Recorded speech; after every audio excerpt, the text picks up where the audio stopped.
No doubt is 1035 The Beat. I'm K Fox. And you know what? I'm not even going to lie. I need you to pronounce your name, please. Yo, all right. XXX Tentacion. Okay. So what do you want me to call you? Just call me X. X or Young Dagger Dick. You want me to call you Young Dagger Young Dick? Dagger Dick. You want me to say and call you Young Dagger Dick? Young Dagger Dick. I don't think I'm going to do that. I will call you X. What does that mean? Young Dagger Dick or X? I could imagine what Young Dagger Dick means. X. All right, so XXX Tentacion means unknown temptation. As far as the X, the significance of the X, for some time the X was the only unknown numeral to me. So it was it played as like it's like being John like John Doe. You get what I'm saying? John Doe stands for unknown. So Okay, X is the variable, like the wild card. As in unknown. So temptation is tentacion is temptation in Latin. So I actually just pushed the two together in unknown temptation because I feel as if that's what my life revolves around. But why 3 X's? I don't really know, and to be honest, like it just came to me, I guess. Okay, and where did you think of this name? Like you just said. I was in boot camp, and I used to jack off a lot. Bro, I'm talking about I was watching blue movie after blue movie, and like, nigga, my grandma wouldn't let me use the bathroom no more. Wow. So you were getting off in your grandma's house? In my grandma's bathroom. Oh my God! And that's not the grandma. Grandma, do you know this? My goodness, my Lord! So you come up with this name. I'm gonna call you X, but it's XXX Tentacion. Are you? Do you have? Are you Latin or what? Are you Spanish? What's your background? I'm actually there's a bit of confusion because I've gotten from my great grandmother that I'm Egyptian, but there's a switch. I'm actually Syrian, so I'm Jamaican, Syrian. There's a hint of Indian, and then like Italian. I guess I'm a mutt. You know what you should do? I actually did Ancestry, you know, the DNA. You can, and then you just kind of spit in a vial thing, you send it back, and then they break it down for you what Does it you really are. work? Yeah, it works. I know what I am. I thought, last time I went on Ancestry, it was like a family tree. I tried to mess No, don't do the family. You just want to know who you are. What's your own personal DNA makeup. You can come back with like the whole culture. Yep, they email you your results back. Scary. Why is it scary? I think it's interesting. I don't want them knowing that much about it, nigga. I'm good off that. But you knowing that about you. So this is a big moment for you. You're literally just getting out of jail. Yeah, literally probably 2 days ago. Okay. I've just been quiet. Really? Yeah, because it's a lot bigger than it was before, and I was finna plan to do something, but it ended up just do something like what? I was finna do like a challenge. I'm still gonna do the challenge. I just gotta be more creative now because I was gonna get out and actually buy a casket and pretend to come from the dead. Oh my God! And just say viral into the camera. But okay, whose idea was that? You thought of this? Yeah, I mean, for as far as the creativity of everything that I do, it all comes from me. Okay, but why the casket? That seems so morbid. Cause I got dead tattooed on my hand. I feel like I'm dead. But you're not. I'm alive, but I'm dead. Why do you say that? You feel like there's a part of you that died, or yeah. Like which part would that be? I mean, as far as I I have a lot of compassion for the things that I do in my life, but as far as just like everything that goes on around me, I feel like I've become very pessimistic. Like what? Like what have you seen? Like take us into your life, your journey. My current situation, just like I spent 9 months in jail by myself for some time, like away from the people I love, or to like I was stuck, and because I fell in love with the wrong person, and it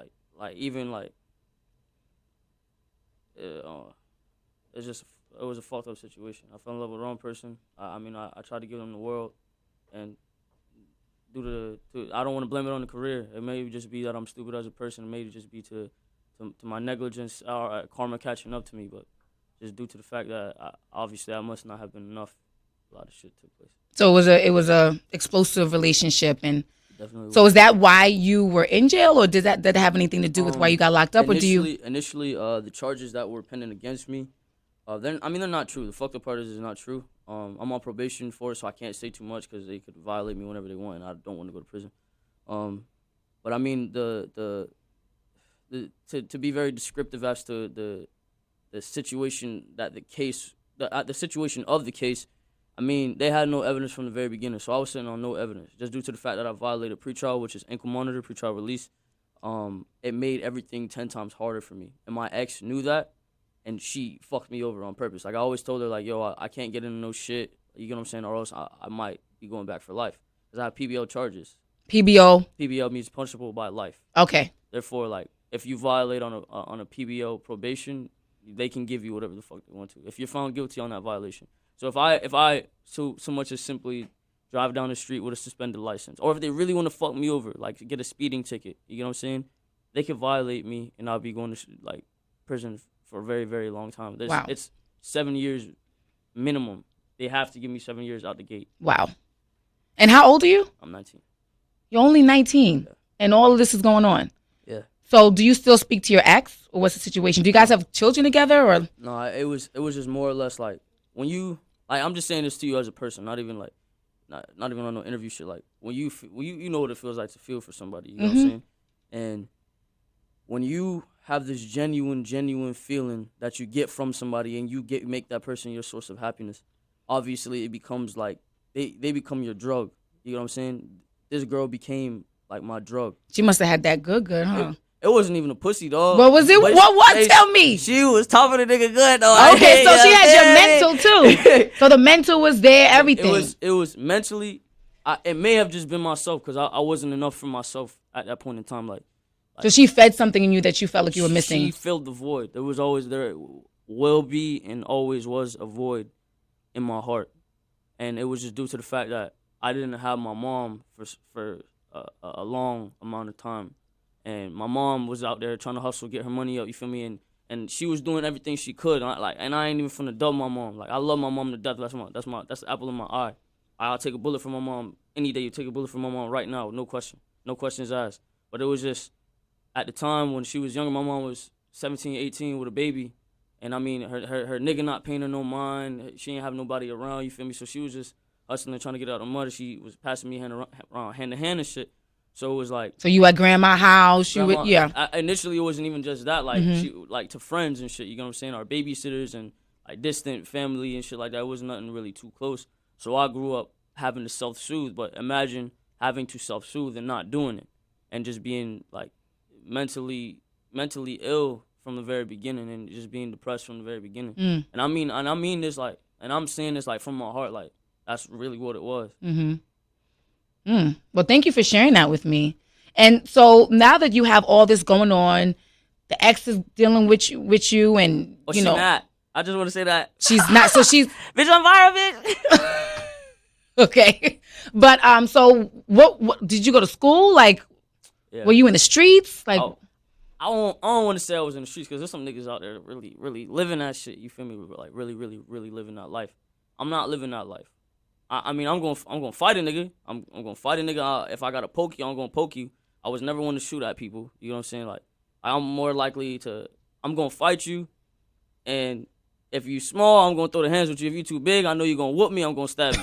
Oh my god, I'm keeping the blood off. If you too big, I'm gonna stab you. And that's how I was on an aggressive aspect. You know what I'm saying? But as far as like slinging dope and shit like that, I only sold like 1 bag of weed ever in my life, like 2 bags of weed ever in my life. So, but you were in school, or you just wasn't about that life? As far as school, I went to school till sophomore year. I actually went to Piper High School in Sunrise. And you're from Florida originally? Yeah, I'm from Florida. What part? D side. Okay. Lauderhill. Hey, shouts out to my city, man. But I mean, as far as going to school, I mean, I was in school till sophomore year, and I just knew, like I said, I was already depressed, so I would go to school, go to sleep, and like wasn't really doing anything, and I felt like it wasn't mentally doing anything for me. Like you didn't feel challenged? Not even just challenged. Like, I knew it was fake. Like, even like, all right, let's like realistically, as the parents that send their kids to school, they don't even know what their children are studying. Like, for one, about the fact that they say that Christopher Columbus discovered America. The Native Americans were already here. That's clear as day. If you really do, but they can't still be teaching kids that now. They still are. No, it's not altered. No, they have not altered. Like, that can't be happening. I hope they've altered it, because it was not altered at my. Like, when I was in school, that's what they were saying to us. Wow. Christopher Columbus discovered America. Like, I mean, as far as the information they solicit, it's all They feed us bits and pieces. I mean, I could talk about that shit all day. That's the type of shit I like to talk about. So you were just kind of over it. I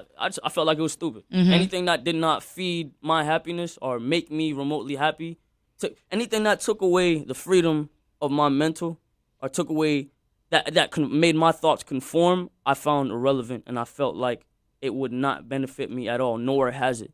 Everything that I've applied my mind to and that I really attracted mentally has come to me. Anything that I did not want has not worked out. So then at what point did the music come into play into your life? When I was like 15 years old, I would play with it. I was listening to all the young niggas of that generation. I was listening to Wayne, I was listening to Drake, I was listening to the whole Young Money, you feel me? When Young Money was popping, but I was weird. I used to listen to rock. That's not even weird. You know what I'm saying? I was diverse. I was mentally capable of doing stuff like that. I was listening to like The Fray, Papa Roach, like different rock bands. You know what I'm saying? I was always strange, and then I'd go from that to listening to classic, and I was weird. That's great that you know different genres and different sounds that you like, because that's what music. That's hip hop. Yeah, you know what I mean? You shouldn't just pigeonhole yourself into one thing. Yeah, I was weird with that shit. As far as like what really made me start is, I never knew what I wanted to do, and I didn't want anything that took away from my freedom. I wasn't with a 9-to-5. I only done one job, and I was a sales broker because I knew how to run my mouth. Sales broker for what? Energy Solutions. What does that mean? I was a fucking electricity salesman. Oh, okay. Literally, and that lasted like. So you knocked on people's doors and what? No, not even. So they came to you? No, it was more of like we would get on the phone, call the corporate office, talk to we try and get the corporate office to switch from whoever their electrician Okay, so let's role play. So you're calling me. Hello, my name is Jose Onfoy from Energy Solutions. How are you doing today? I'm good. Can I help you? I'm calling from Energy Solutions because we're doing a brief survey in your area. They're saying that you are actually paying more for your electricity bill than you should be. Are you aware of that? You know, you're pretty good at this. I'm a beast. You know how to switch the roles up. Yeah, I mean, okay. I was good at it, but like I said, anything that made me feel like a slave, I wasn't with it. Our skin color has long evolved from that. You know what I'm saying? And now it's bigger than just our skin color. That's what I want people to also see. It's an economic war right now. Not even just that. Like mentally, the slavery is not physical anymore. It's mental. Mm-hmm. As far as the New World Order has come in the shape of electronics. You know what I'm saying? Taking away your mind from what you want to apply it to. The mind is but a magnet to what you want. You know what I'm saying? The law of attraction, like all the laws of the universe. I studied all the laws of the universe. You know what I'm saying? And I fully apply that. So was there someone in your life that introduced you to that, or just something you just kind of gravitated towards? I was born with the knowing of it. It was strange. That's why I felt like I knew. Like I believe, like I'm a really weird kid. I believe in past lives and future lives. I believe in the karmic cycle. I believe you will repeat this life until you get it right. I believe until you align the karmic cycle, nothing else matters. Okay. Like astral projection and weird stuff like that. And you incorporate that in your music? Yes. To some degree, yes. Because I've heard from some people that it's a little distorted, like the way that it's recorded is distorted. That's on purpose. Yeah. Why? It's raw. It's raw, and it don't sound like anybody else. And if it don't sound like anybody else, then it sound like me. You know what I'm saying? I ain't trying to sound like bro. Like let's keep it blood raw. Like the niggas at the top of the industry right now, everybody's trying to sound like them. Everybody, literally, every single person that jumps into music, they're like, all right, how can I sound like this? This is the sound I want. You know what I'm saying? I came out literally trying to change that, and I felt like it was the most innovative thing I could have done for my generation. I'm not gonna say I'm some super mastermind, but as far as like music wise, I feel like out of my generation or my millennial for that matter, that I'm one of the most innovative youth to this day. So how did that come to be? So because when you look online, they say you have a cult following. So it's kind of like, wow, a cult following. How do people just gravitate towards you? Because I love these kids. So it was the music, but do you think your rap sheet had anything to do with that, or was it simply the music? The depression is real. What is real will prosper. I always say that. That's what I live by. What is real will prosper. I love these kids, and I know what it feels like to be alone. I got alone tattooed on the left side of my face. I know what it feels like to be alone, and I mean that. Like I know what it feels like to wake up somewhere where you're not supposed to be, around people you're not supposed to be around, and be around. You could be around 1 million people, just like me, you, or bro, or my manager. We could be around 1 million people and still be alone. I know what that felt. I knew what that felt like, and I knew what it felt like being on the verge of wanting to end it all, but being too pussy to do it. I was too pussy to end my life, so I knew that feeling, and I wanted to comfort anybody because I found a way out through the music. No, I think that is brave to stand up and live your life. Definitely. Yeah. Definitely. I mean, it's a double jeopardy. It's a double-edged sword. I mean, I get it, but I think that it's brave when you choose not to. When you choose life. Yeah. Pain is everything. You know what I'm saying? If you choose to suffer through the pain, you strong. But so the music is your outlet. I want you to clarify something for me. Okay. What's the situation between you and Drake? Do you guys have beef? Are you guys cool? Like, what's the situation? What's going on? All right, I'm gonna keep it. I was waiting on this. Talk to me. I was waiting for you at the door. Yes, me too. All right, so look, the nigga hit up. I'm like I ain't even on that snitching ass. Keep it blood raw. Keep it blood raw. I got to, cause like I don't want nobody coming at me crazy. You feel me? Like I saw it, bro. You feel me? Like I wasn't in the wrong. Bro, hit up a DJ that I fuck with. Who did? Drake. Okay. Drake hit up a DJ that I fuck with. You feel me? And bro told me,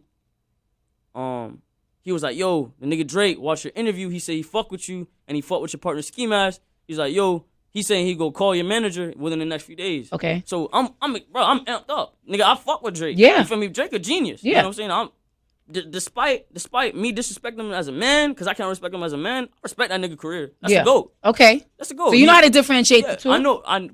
Corporately, that nigga is the GOAT. Yeah. You know what I'm saying? And I knew what I was doing when I said what I said, and I knew how to approach him. Because I know where he can't beat me at. Okay. You get what I'm saying? So, initially, he was supposed to contact one of my managers. So, he doesn't do it. That same fucking week, bro, I go on to, well, I can't go on to it, obviously, because I'm locked up. But I'm on the securest phone, you feel me? That's crazy. When you in jail, people checking for you, the cult following is like, yo, what's good? You still buzzing in these streets. And what were you thinking in your mind when you can't access it? Like, that must be a crazy feeling.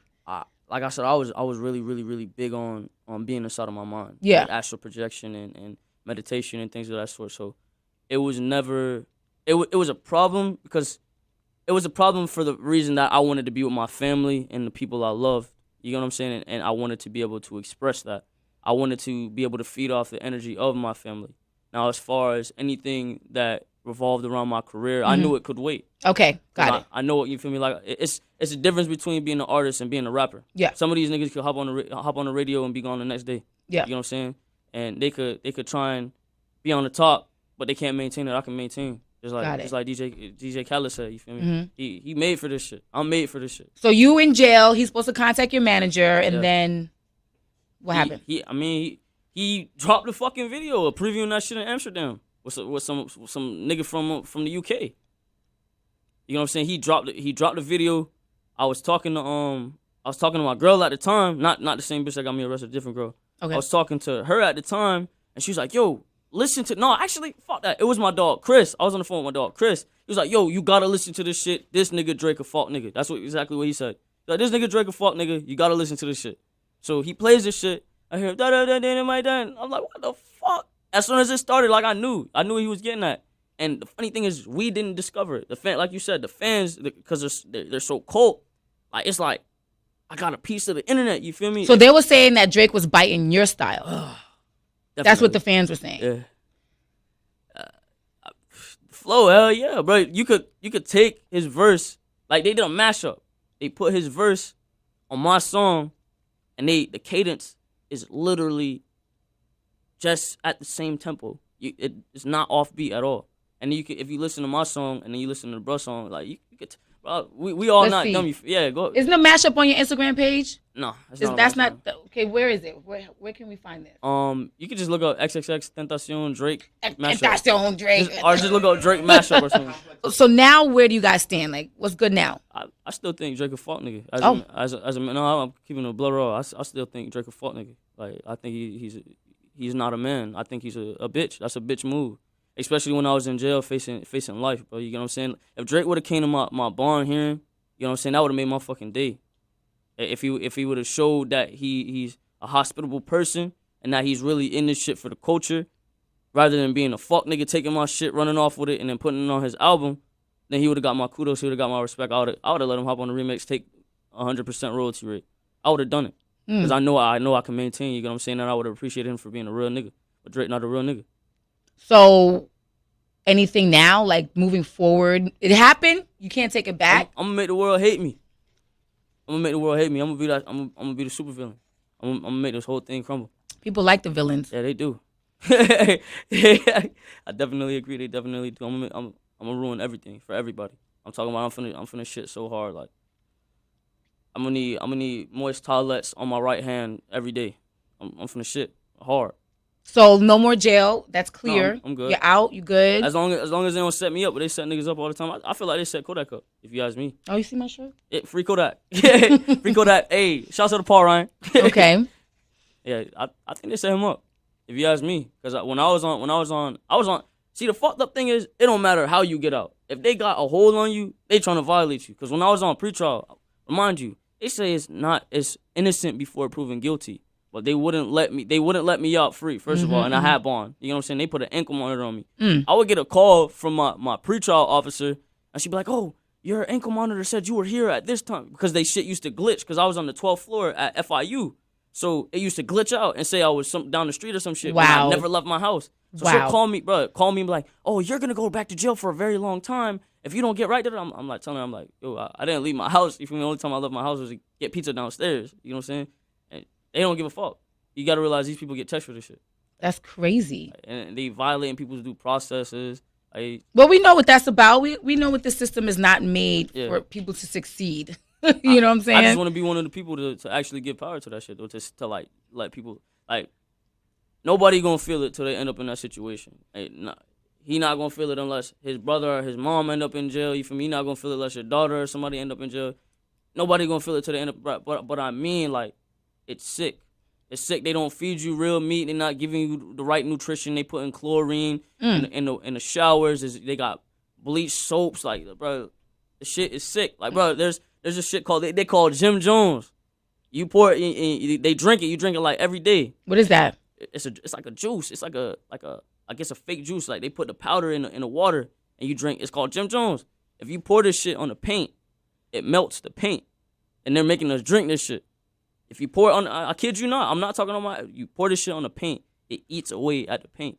Well, I heard that they were giving soldiers something like that to suppress their sexual appetite. Yo, that's funny, because I was going to say that, but I was just trying to dive into it. That's what they said, but it was a rumor. They're like, oh, if you drink Jim Jones, your dick can't stand up. You feel me? But I wasn't trying to. They giving y'all Jim Jones, yo. I wasn't drinking that shit. I'm waterified. You feel me? I'm drinking water. Damn. Whoa. Well, we've kind of been everywhere. So what's next with the music? I got an album coming out called 17, a mixtape called I Need Jesus, the mixtape, and then one more called Revenge. And I mean, as far as myself as a artist, I want to be able to break all barriers. And I mean, as far as for the underground, I'm giving independent artists opportunities to actually shine. Like, I mean, I repost people's shit on my SoundCloud for like the cheap. Like, I'll charge them like $200. You feel me? $200, $300. I'll repost your shit on my shit for a whole day, and you blow up. You get like 12,000 within a day. You know what I'm saying? 12,000, 13,000. So I'm doing that for people to take the power away from the industry and give it to the individual. And if music is your calling, you'll see it, because then people will naturally gravitate towards you. So I'm trying to do that. I mean, I'm trying to give back to everybody, because when me and my mom ain't have it, you feel me? We was never like dead broke, but when we ain't have it, I knew what it felt like to be hungry. You feel me? So I'm trying to, like, I think I actually got the idea from, it was either you guys or another station, but it was definitely us. All right, what? My fault. Us. All right, so yeah, where you y'all would basically like go buy groceries and fill up somebody's fridge. Yeah, fill your fridge. Yeah, yep. So I'm doing that. I'm finna do that same shit, because I mean, when I say y'all inspired me with that shit, like, I would have never thought about something like that. Oh wow. So once or twice a month, you feel what I'm saying? I'm gonna pick at least like 2 to 3 people and take them to fill up their fridge, and I'm just trying to give back, bro. I'm not selfish. That's good. Good for you. X, aka Dagger Dick. Hey, I like her. Well, let's talk. Since we talked about how you got the X name, Talk to me about Dagger Dick then. I'll give you that platform. All right. This is for the ladies. So I go at least like a good like 8 or 9, but I have no girth like at all. Oh my God! Like I got like a ET dick, like it's like ET finger, like it's like super skinny but long, so I can fuck your walls up. You feel me? Like poke them, but it's no friction in there. Oh my God! I'm not even gonna lie. Lord have mercy. A player don't lie, so I'm gonna keep it blood raw. Okay, so you got the length but not the girth. I got the length with no girth. Okay. But everything else, the tongue game is okay. I'm out with you. I'm just saying, ladies want to know. Listen, ask the questions ladies want to know. I like to please a woman more than I like to be pleased myself. I'm a pleaser rather than. You're 19, so that's a good start. I'm very good start, young man. I've only had sex with one girl and not made her come. Only one. Wait, what'd you say? I've only had sex with one woman and not made her. In your life? Yeah. Well, and not made her. Oh, and not. I thought you meant. I done hit at least like a good. Oh no, we don't need to know the count. I can't count them on my hands. No, we don't need to know the count. But okay, all right. So that's a note for you guys. Yeah. For the future. Okay. Well, I think we've covered a lot of bases, and you just got to stay out of trouble, stay focused. We rooting for you. There's a lot of these, kids that are getting these opportunities and getting locked up, and it's like a waste, and it's really sad. So I want to see you make it. I want to see you live those dreams, whatever you have in your mind, go for it, give back, be the super villain, the hero, everything you want to be. Just stay out of jail, please. I appreciate you. All right. I don't want to sound preachy, but no, it's real. I'm talking about every time it's said to me, you're saying what I need to hear. You feel me? Look, Kodak Black. Well, free Kodak, bro. That's you know what I'm saying? Shmurda, you know what I'm saying? Bobby Shmurda. He took 7 for his dog. It was happening consecutive. It's crazy. Ross on house arrest, ankle, it's just like, yo, come on. If I say, bro, punch me, he punched me in my shit with no evidence. It don't matter. I go to the police. I say he punched me in my shit. They coming to get him. Mm-hmm. All I gotta do is have like a little bit of a scar on my face. They coming to get, bro. Yeah. And he gonna sit for a good 5 months unless you got 10 bands or 20 bands to pay lawyers. Mm-hmm. And even some of the lawyers don't give a fuck. But luckily, I had a good ass lawyer named Robert Trackman. Go hit my dog up. You feel me? Go get him if he want to. But Robert Trackman, and phenomenal guy. He's actually going through my condolences to him. He's going through something right now.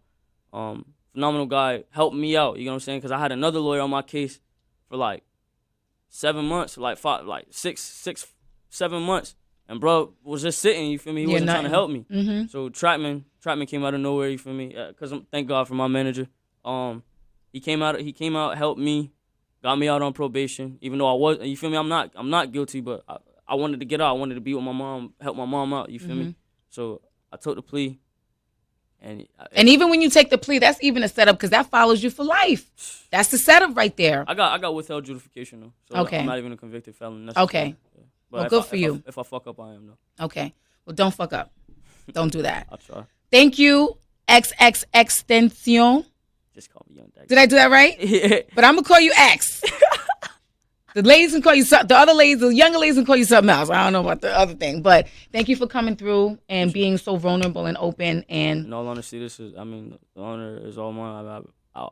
This is amazing. This is a great opportunity, and I'm very grateful to even be in your presence as well as his, and just to be able to even do this. It's not a lot of niggas that make it out the hood. It's not a lot of people that even get to live out their dreams. So definitely, and I'm saying this again from me to you. I'm definitely very, very, very thankful. You're welcome.